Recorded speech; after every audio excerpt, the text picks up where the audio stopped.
My first question is going to go to Mr. Dion. Mr. Dion, your organization, Canadian Climate Institute, was founded in 2020. Since then, it's been gifted $34 million up to April of 2023 by this government.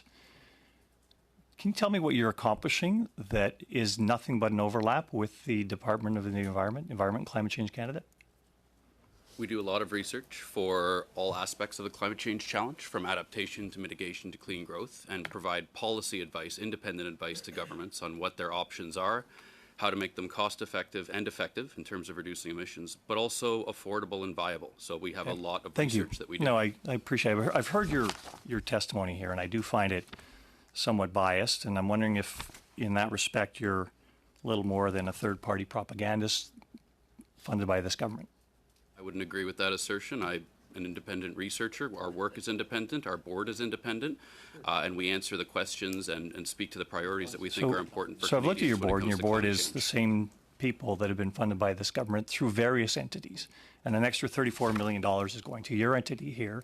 And as I say, I've listened to your data, and some of your data is correct, although it is partial, if I may say that. If you're not looking at this total solution, you are actually presenting Canadians with what I would call moral hazard, where they are literally going to freeze in the dark. Would you agree? Not at all. I do not believe in an energy transition that leaves people with less means, with less ability to afford to feed themselves, to have energy that they need to rely on. So we are very focused on how to oversee and shepherd a transition that can work for Canadians. Thank you. If this $34 million wasn't spent by this government, would Canadians be any further from a solution than they are today? I'm not sure I understand your question. Okay, I'll move on. My next question is from Mr. McDougall of Pembina Institute. Mr. McDougall, Pembina Institute itself is an organization that was funded, of course, with good intention, charity again, and in the same period of time that I referenced on the Canadian Climate Institute. Matter of fact, since this government came to power in November 2015, it's been gifted almost $9 million by this government, whereas previously it wasn't. Are you aware of that? No, I'm sorry, I'm not. Okay, so this government's funded $9 million to your organization when it previously was funded almost nothing. Again, for all kinds of research that has led almost nowhere to this point in time. But here we are with your insightful input here. Let me go through some things here. Marlo Reynolds ran for the Liberal Party of Canada in 2015 and lost in Alberta and was subsequently hired as the Chief of Staff to the Department of Environment. The clean energy regulations that we're looking at here today are Mr. Reynolds' baby. And since his departure, they've been adjusted 3 times by the Department of Environment in order to become more realistic. They are a dream, they're a fantasy, and they're not going to work. But let's go through the data here. January 11th, the load record in Alberta was 12,384 megawatts.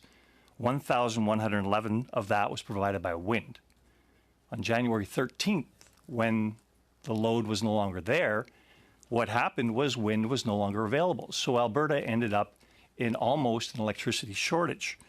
And you're trying to tell me with your data points you give me here today that 12,384 megawatts is going to be completely provided by wind and solar at what point in the future? I haven't indicated that I had a timeline for when it would be met with 100%. Our modeling with the University of Alberta found about 58% would be achievable, could be achievable by 2035. Okay, well, there's some mathematicians that actually follow us here. So at that point in time on January 13th, 0% was provided by wind and solar. 0%. 0% to the power of 4 is still 0% was wind and solar.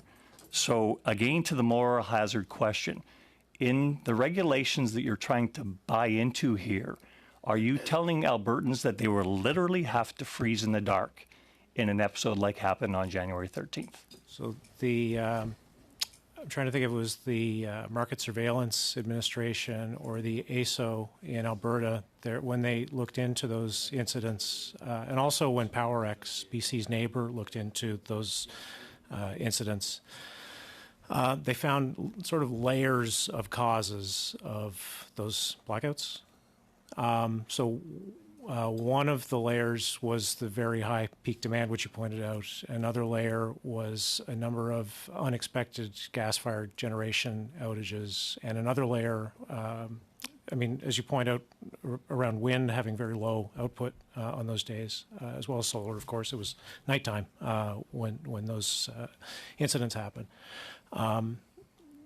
They were a little bit below, like they were forecast to have low output, but they were a little bit below that. So since then, one of the findings by AESO was that they need to change the way that they forecast wind and solar. So that's been one positive change. Thank you.